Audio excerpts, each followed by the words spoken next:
Hello and welcome to the Oxford Clay Pottery Podcast.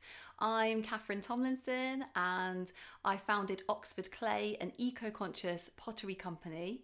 So on this podcast, we're going to be talking about all things pottery related, often with an eco-conscious twist, and I can't wait to share it with you.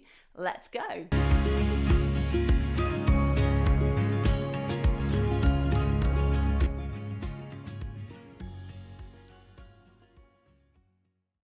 Hey everyone, welcome back to the podcast, and today we're going to be talking about raw glazing. So what is raw glazing? Well, raw glazing essentially is glazing a pot before you bisque fire it. So what you're doing is you're effectively making a pot. You're either applying a glaze at the leatherhard stage, or you're applying your glaze at the greenware stage when your pot is dry, and then you fire it straight up to stoneware temperatures or earthenware temperatures, and effectively eliminating the bisque firing. So you're not making a pot, bisque firing it first, then glazing it, then firing up to glaze temperatures. You're basically just making your pot and glazing it, and then firing it straight up to glaze temperatures, basically. So the reason that that potters would do this is that it saves electricity on the bisque firing. So you're not having to use the energy that you normally would for a bisque firing. You're completely eliminating that whole firing. And it saves time because of the whole making sure everything's dry, packing the bisque firing kiln, putting the kiln on, waiting for it to heat up and cool down, and then glazing your stuff. So you're saving all of that time as well. So it is something that it can be really fantastic for potters to save time and electricity. Okay, so why does not everybody just do this raw glazing? Well, the thing with raw glazing is that it can be technically quite tricky to get right. So there's lots of different factors involved that will affect whether it works or not.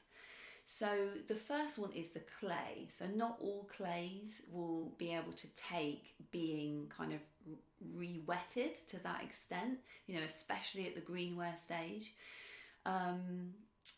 where pots, can often absorb lots of water and then disintegrate. So it can be really tricky to do at that stage, and you can end up, especially if you've got a very intricate pot, it can end up kind of disintegrating your pot, basically, trying to glaze it at that stage.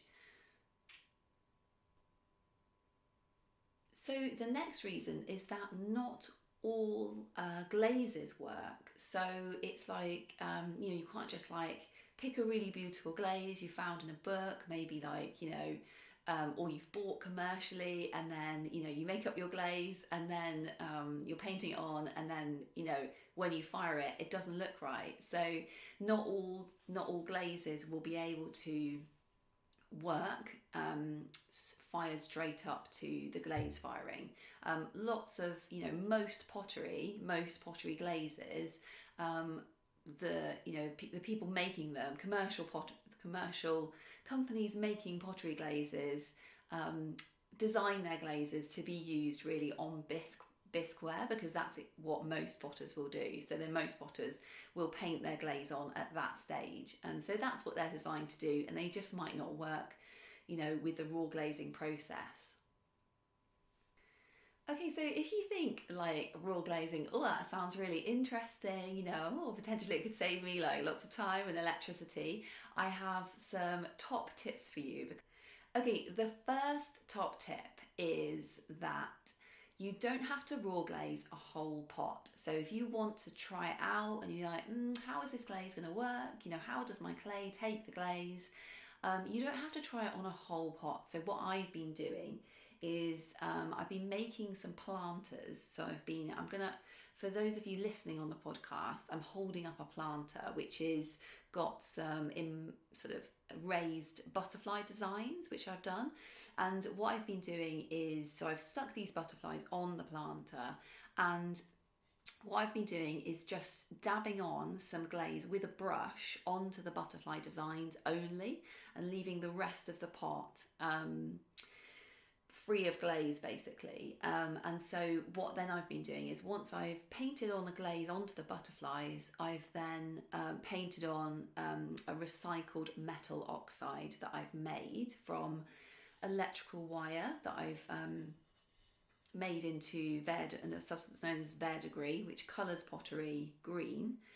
Which, if you want to know more about that process, actually, there's a course. I've made a course on how to make your own metal oxides from copper wire, and that's just on the Oxford Clay website if you're interested in what that process is.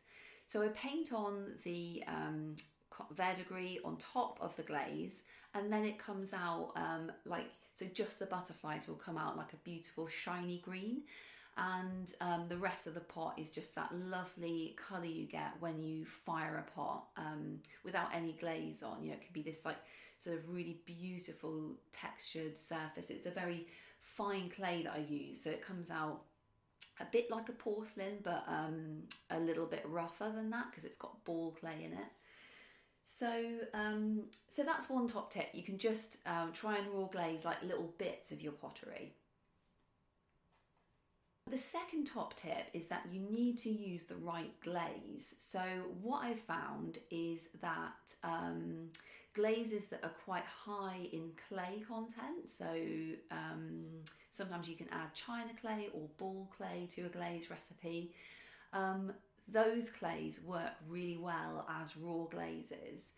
So if you want some recipe top tips for raw glazing, I've actually put some in the Eco-Conscious Pottery Glazing book, which is available from Oxford Clay. So I tested loads of glazes for this book, and I found 17 glazes which were really nice glazes that I've put in the book, made with eco-conscious materials, and 10 of those were suitable for raw glazing. I actually experimented with all of the glazes, and what I did was I put them on a bisque fired pot, and then I also put them on a greenware pot. So I just dipped the greenware pot into the glaze, and some of them worked and some of them really didn't. And the ones that looked the same, raw glazed as pot which I bisque fired, those were the ones that I put in the book, and those are the ones I marked as suitable for raw glazing. So I definitely advise, obviously experiment yourself with, there's a favourite glaze that you use, you can experiment with that. You know, a pot is generally stronger at the leatherhard stage, so that might be an ideal time to apply your glaze. But yeah, experiment with your own glazes, but if you wanted some recipes that definitely do work, there's some in the Eco-Conscious Pottery Glazing book.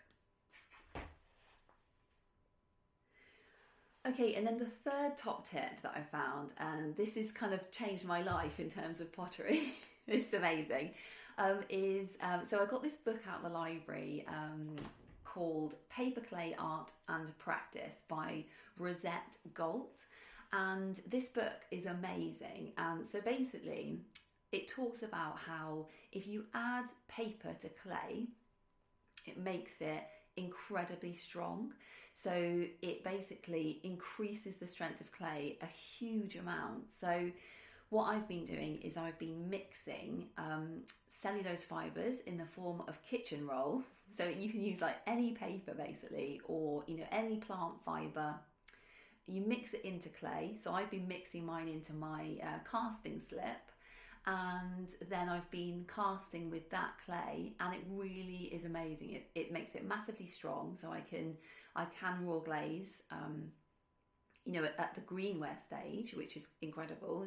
It's that strong that it will take the glaze, and it also stops cracking. So if your work is repeatedly cracking, if you're slip casting, I would definitely recommend that book, in terms of it tells you basically all about how to put some paper in your work to make it massively strong, in your clay to make it massively strong. So you can actually also buy commercial clays with cellulose fibres in. So I think Scarva, the pottery company based in Northern Ireland, they have a clay which is made with flax fibres, which I saw when I was looking for different, paper clays that you could potentially buy commercially. I couldn't find a casting slip with paper clay in, and that's because it makes the slip flow a bit slower. So I just made my own basically. But that book by Rosette Galt is great because it goes into all the different ratios of paper that you need in terms of like the different ways that you would use your paper clay, for like sculpture or for like throwing, and she talks about the different ratios of paper to clay. So yeah, that's definitely a top tip. It will make your clay loads stronger, and it will be able to take a glaze at the raw glaze stage, at the greenware stage. So I hope you've enjoyed this episode, and just to wish you very happy potting until next time. And I'll just leave you with this quote, which I do love a good quote. So I heard this quote this morning and I just thought this is so good for pottery. And basically the quote is, making mistakes is your superpower. So I just think that is especially true in pottery, where it's basically you try one thing, it's not working, you feel a bit disappointed, but it all builds up to, a fantastic practice, and it all builds up to, your knowledge of different methods and glazes and clays and techniques, and all of these things, will go towards, just constantly making your practice, better and better.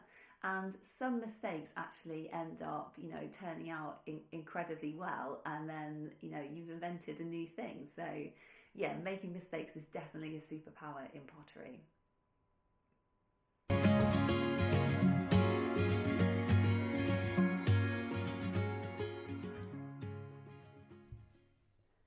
So if you liked that and you're interested in learning more about pottery, eco-conscious pottery, tools and techniques for potters, there's so much for you on the Oxford Clay website. There's blogs, ebooks, e-courses, video courses, and I can't wait to see you there.